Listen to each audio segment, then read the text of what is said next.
नमस्कार। इस वक्त में मैं जहां मौजूद हूं, ये राज्य कर्मचारी जो महासंघ है उनका दफ्तर है और यहां पे हमारे संघ मौजूद है। महामंत्री राज्य कर्मचारी महासंघ के बीजू पिल्लाई जी और साथ में नगर पालिका स्वच्छता कर्मचारी जो संघ है, जो आमतौर पे सफाई कर्मचारी म्यूनसिपल के इनके जो वेलफेयर है, कल्याण कार्य हैं, उनके साथ जुड़े हुए हैं, लगातार कर रहे हैं। और हम इस वक्त में उनके जॉइंट सेक्रेटरी से ये जानेंगे कि उनकी लड़ाई कब शुरू हुई और अब उनके आगे के कार्यक्रम क्या है, ये आप हमें बताइएगा। नमस्कार सर, हम जो नगर पालिका स्वच्छता कर्मचारी का संघ का जो जॉइंट सेक्रेटरी हूँ, जो इस संघ का हम जुड़े हैं अभी पिछले 2 साल से। अभी आपका शुभ नाम ज़रा बताइए। संजीव कुमार सर जी। अभी 2 साल से हम ये समस्याओं को लेके, जो वर्कर का समस्या को लेके हम लोग ये संघ में जुड़ के जो हम लोग उसका पीछे लगे हैं, क्योंकि उस लोग का कुछ अच्छा हो जाए, क्योंकि उस लोग को बेसिक चीज़ भी नहीं मिल रहा है और जो उनका जो भी जितने साल अभी काम किए हैं तो वो हिसाब से उस लोग को पेमेंट भी नहीं है, तो उसको रेगुलरेशन करना है। और जो टीआरएम है, जो मस्टूर रोड में है, उस लोग तो उससे भी कम पेमेंट है और उनका भी अगर 1/3 मिला दें तो और भी अच्छा होगा। तो इस विषय को लेके हम लोग अभी 10 तारीख को हम लोग एक किट प्रोटेस्ट हम लोग आया म्यूनसिपल पीबीएमसी हेडक्वार्टर में करने जा रहे हैं। तो क्या क्या है बोलने से, आपका पहला आके जो रेगुलराइजेशन जो कैजुअल का और जो मस्टर रोल का जो 1/3 में लाना है, जो सेकेंड है। उसके बाद जो पोस्ट क्रिएशन बोलने से जो वार्ड एक्सटेंशन हुआ है तो उसको फिलअप करना है, क्योंकि हम लोग मजदूर भाई कम जन से बहुत तकलीफ उठा रहे हैं, तो उसको फिलअप कम व्यक्ति हैं एम्प्लॉय और आपके काम करने का क्षेत्र दायरा ज़्यादा है, बड़ा। जी, वो उसको फिलअप करना है, तभी उस लोग को थोड़ा काम आसान होगा। तो उसके लेके हम लोग को ये प्रोटेस्ट कर रहे हैं और टाइमली जो भी उसको चीज़ मिलना चाहिए, जैसा जो भी बेसिक चीज़ है, उनको नीड्स है जो भी है, जो आपके सेफ्टी इक्विपमेंट्स हो या फिर तमाम बेसिक चीज़ें, झाड़ू है, ब्लीचिंग है, ये तमाम चीज़ें। जी, जैसा ड्रिंकिंग वाटर है, जो भी टॉयलेट का फैसिलिटीज़ है, ये सब मिलना चाहिए, क्योंकि हर सेक्शन में जाके देखेंगे तो वो सुविधा नहीं है, तो उनका ज़रूर मिलना है। तो मतलब आप कहना चाहते हो जो हमारे नगर के सफाई करते हैं और उसको सुनिश्चित करते हैं, उनको खुद के लिए ही उनकी बेसिक जो फैसिलिटीज़ है वो नहीं मिल पा रही है। हाँ जी, ज़रूर सर। वो जाके आप उसको देखेंगे, जगह में जाके एक वार्ड में जाके देखने से भी आपको मालूम होगा वहाँ में क्या हालत है। तो उस तरह कंडीशन में उस लोग रह रहे हैं, तो उनको वो चीज़ चाहिए, ज़रूर मिलना चाहिए। और ये जेई जो वहाँ के जेई होते हैं, कंसर्न जो रिस्पॉन्सिबल होते हैं अधिकारी, वो ये चीज़ को देखते नहीं है। नहीं सर, वो लोग हम लोग को तो कितना बार हम लोग लेटर भी हम लोग संघ के थ्रू से भी दे दिया, लेकिन कुछ एक्शन अभी तक नहीं हो रहा है सर। तो इसके लेके तो हम लोग ये अभी प्रोटेस्ट अभी मेन कर रहे हैं, तो ये सब मिलना बोल के तो 10 तारीख हम लोग करने जा रहे हैं। और एक है हम लोग का जो बोनस का जो भी है, तो उनको मिलना है। जो अभी जो मस्टूर में उनका अभी तक बोनस अभी तक हुआ है नहीं, तो उनको मिलना चाहिए। और जो रेगुलर हेल्थ चेकअप, क्योंकि हम लोग का ये काम तो आपको जानते हैं कितना तकलीफ़ वाला काम है और कितना उसमें पोल्यूशन में गंदगी के साथ में हम लोग उसी में हम लोग का जीना पड़ता है, रहना पड़ता है, काम करना पड़ता है, तो उन लोग को पूरा इफेक्ट होता है। तो उसका रेगुलर मेडिकल चेकअप होना ज़रूरी है। तो महीना में एटलीस्ट 3 महीना में एक बार तो एटलीस्ट होना चाहिए उनको। तो उसके लिए भी हम लोग रखे हैं जो मुद्दा।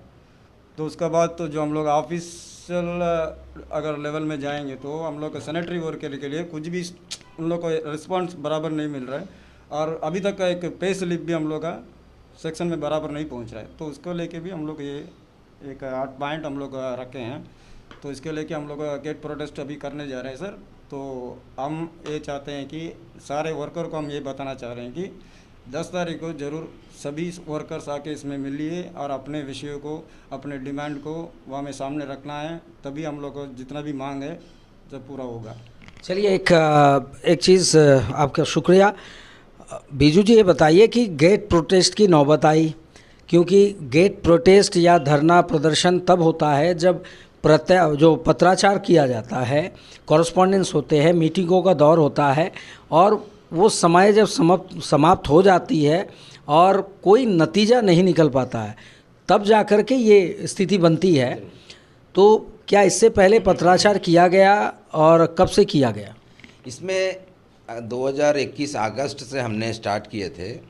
उस समय लक्ष्मण क्षीरसागर जी IAS वो थे, वहाँ पे सेक्रेटरी थे, उनसे मुलाकात हुई। उन्होंने बहुत पॉजिटिव वे में विषय को लिया और सारे चीज़ों में कार्रवाई भी शुरू हुई। अगर आप जाके सैनिटरी सेक्शन में पूछेंगे तो मेडिकल चेकअप आरंभ हो चुका था, कुछ वार्ड्स में शुरू हो गए थे, एक टाइम बहुत जन का हो चुका था। उसके बाद उसका शेड्यूल नहीं डाला गया, क्योंकि हमने ये अनुरोध किया था कि मेडिकल चेकअप के लिए कोई भी स्टाफ चला जाए और उसका एब्सेंट हो जाए, ऐसा ना हो।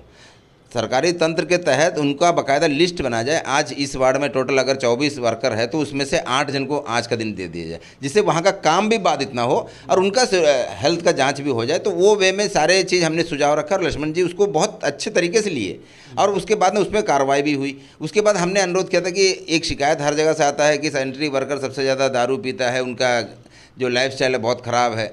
तो इसीलिए हमने उनसे अनुरोध किया था कि आप उस समय जो है गांधी जयंती भी आ रहा था, तो अगस्त का महीना था, तो हमने कहा था गांधी जयंती में जो है एक गांधी जयंती समारोह में एक स्पोर्ट्स आइटम सारे इंटर जितने 24 वार्ड है, इस वार्ड के सारे मिला के जो है एक स्पोर्ट्स आइटम, म्यूज़िक आइटम, ऐसे जो उनके जो कौशलता उनमें है उस चीज़ को वो सामने रखे, अपना जो भी गेम्स करना चाहे।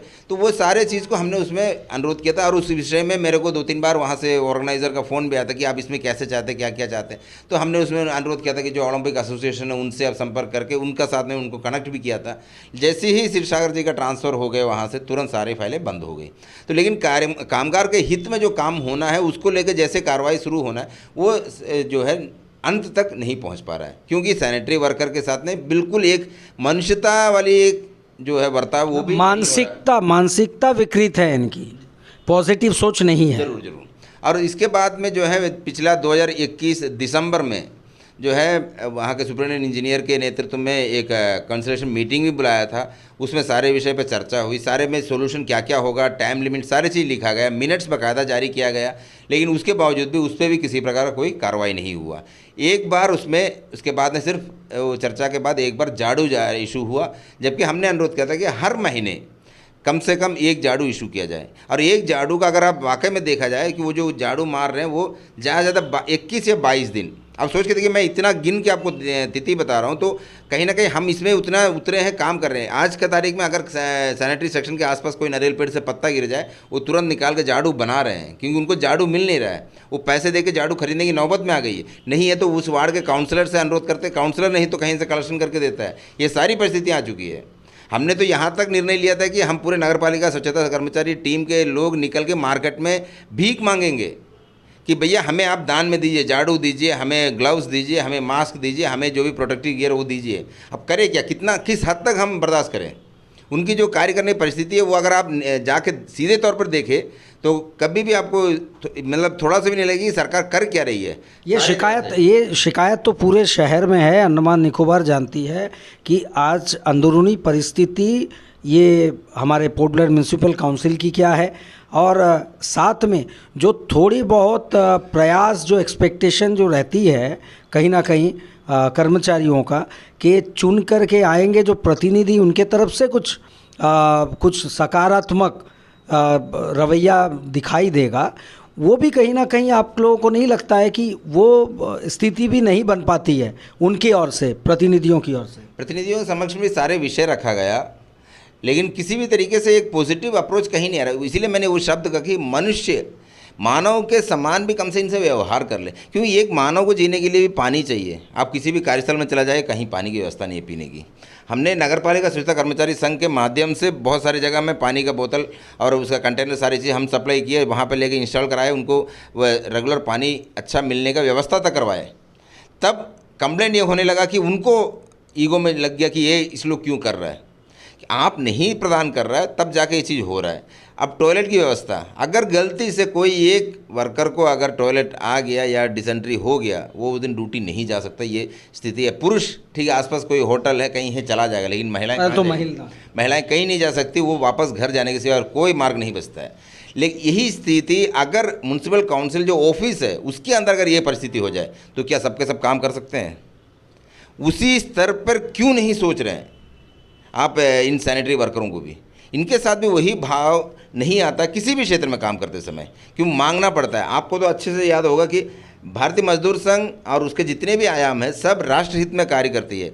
हमारा भी ये अंतिम विकल्प था जो हमें आज गेट तक पहुंचाया है। अब इस मुद्दे पे भी अगर आगे कार्रवाई नहीं होती है, हम फिर धरना का बृहत रूप लेंगे, आंदोलनात्मक कार्रवाई फिर होगी। वो क्योंकि अगला और कोई पड़ाव नहीं है, और कोई क्योंकि जितने भी चर्चा करने थे हमने सारे द्वार पे जो है चर्चा किया। अभी जो सेक्रेटरी मैडम है उनसे भी हमने कई बार बात की है, कोई भी इस विषय को सीरियसली नहीं ले रहा। अभी रिसेंटली हैडो में उनका विजिट हुआ डेवलपमेंटल एक्टिविटीज़ देखते हुए, लेकिन क्या उस समय बगल में सैनिटरी सेक्शन को एक बार देख लेती, वहाँ सैनिटरी वर्कर कैसे कार्य कर रहा है वो भी देख लेती, तो शायद ये चीज़ आज नहीं होता। किसी भी तरीके से जो है सैनिटरी वर्कर के प्रति किसी का भी, हाँ, साफ़ सफाई के मुद्दे पे बिल्कुल नंबर 1 में रहना है। कहीं पे कोई गंदगी दिखना नहीं है। मंत्री आए, कोई अधिकारी आए, कोई फिल्म नेता आए, सभी आए, तो हर चीज़ जो है अच्छे स्वास्थ्य रहना है। हाँ, उसके लिए हर कोई काबिल है, काम कर रहे, सब कुछ है। और एक मुद्दा जो तीसरा मुद्दा जो आपको बताया गया था कि 18 वार्ड था, 18 वार्ड से 24 वार्ड हुआ, लेकिन लेबर स्ट्रेंथ वही 18 वार्ड में जो थे उन्हीं को जो है डिस्ट्रीब्यूट री एलोकेट करके 24 में स्प्रेड किया गया। तो जो वर्क एलोकेशन जिसका था उससे कितना फोल्ड जो है, इवन अगर 18 वार्ड का जो एरिया है उसका just double 42 square kilometre area हो गया है आज म्यूनसिपल एरिया। पहले था 22, जस्ट डबल हो गया। लेकिन मैन पावर में कहाँ एनहेंस हुआ, कोई चीज़ नहीं हुआ। वही लेबर को जो है डबल काम करवाते हुए आज लेके जा रहा है। कहीं ना कहीं उनके साथ में भी इनजस्टिस हो रहा है, उनके साथ भी अन्याय हो रहा है। और जो मिनिमम जो वेजेस का हो सकता है वो भी एकदम बॉटम लेवल में रख के जो है उनको ये सारे काम करवाया जा रहा है, जो अच्छे अच्छे लोग भी इसमें नहीं उतरते हैं। चलिए, ये आपने सुना, और कहीं ना कहीं ये रवैया जो म्यूनसिपल काउंसिल में बैठे अधिकारियों के है, और हताशाजनक रवैया जो कहा जाता है कि हमारे नेतागण या फिर जो चुने हुए प्रतिनिधि आते हैं उनसे भी बहुत सारी एक्सपेक्टेशन होती है। और जो बार बार हम कह रहे हैं कि, और अभी अभी इन्होंने भी जिक्र किया है बिजू जी ने, कि बड़े नेता आ जाए, मंत्री आ जाए, फिल्म स्टार आ जाए, जहाँ इनको ज़रूरत है साफ़ सफाई की, उनको दिखाना है म्यूनसिपल काम कर रहा है और बखूबी काम कर रहा है, शहर को साफ़ रख रहा है। लेकिन उसी साफ़ सफाई की जिम्मेदारी जिन्होंने बीड़ा अपने कांधे पे उठा रखा है, जो झाड़ू हाथ में लेकर के उस रोड को साफ़ करता है, वो हमारी फेंकी हुई गंदगी को साफ़ करता है, हमारे टॉयलेट बाथरूम ताकि हम हाइजीनिक कंडीशन में उस टॉयलेट बाथरूम में जा सके वो साफ़ सफाई करता है। उनके खुद के लिए एक साफ़ सुथरा टॉयलेट बाथरूम वही म्यूनसिपल उनको प्रोवाइड नहीं कर सकता, एक झाड़ू, एक ब्लीचिंग पाउडर प्रोवाइड नहीं कर सकता है। और ये दावा ठोकते हैं कि पूरे के पूरे नगर को स्वच्छ बनाएंगे, और साथ में ये गुमान भी है कि वहाँ पे बेहतर कार्यशैली चल रहा है और सभी का कल्याण हो रहा है। कल्याण केवल कुछ लोगों का हो रहा है, जिनका होना चाहिए, जो वास्तविक हीरो है, उनका कल्याण नहीं हो रहा है। वो केवल और केवल नज़रअंदाज हो रहे हैं। इस पे अगर उचित कार्रवाई करनी हो तो तुरंत किया जाए, और ज़रा सी मानसिकता अपने बदलने की ज़रूरत है अधिकारियों को और साथ में चुनिंदा प्रतिनिधियों को। उम्मीद करेंगे इस पे गौर किया जाएगा। इसी के साथ मैं कैमरामैन मुर्गन के साथ अनूप दत्ता, न्यूज़ संघर्ष आज तक।